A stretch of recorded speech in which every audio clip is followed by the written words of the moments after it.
Hi, it's Eddie and welcome to the channel. Today I want to show you how I fixed the installation of Yamaha Omnivocal Beta in Cubase 15 upgrade. I had exactly the same problem that has been described here on Cubase forums. First, when I installed it from the downloads manager, I got this notification here, and then after, when I managed to install it anyway, I got this Omnivocal Beta is not available in this DAW. So how did I manage to do it? So first of all, let's get rid of this problem here. So come to your Explorer, then you go to Downloads and you find Steinberg folder, because all the Steinberg material goes on Downloads and there will be Steinberg folder. By the way, this one is good to check anyway because it might be quite big, if you have lots of products from there.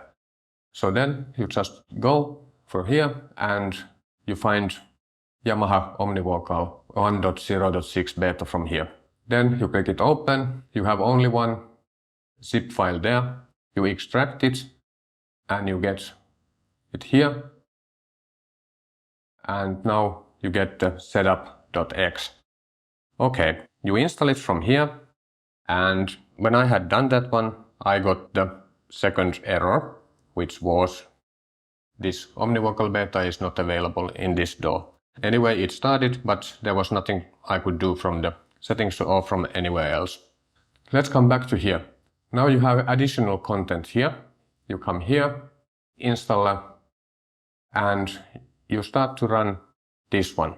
When you proceed, you click Repair. Shut down the Cubase, but it will prompt you anyway to shut it down. Actually, I did it that way that I just started to repair, then it prompted that I have to shut down the Cubase. I let it to do it. Then after that, when the repairing is ready, you have to restart your computer.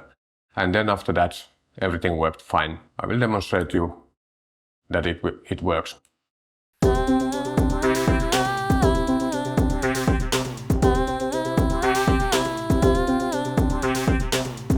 If the video was helpful, please consider liking the video and even subscribing.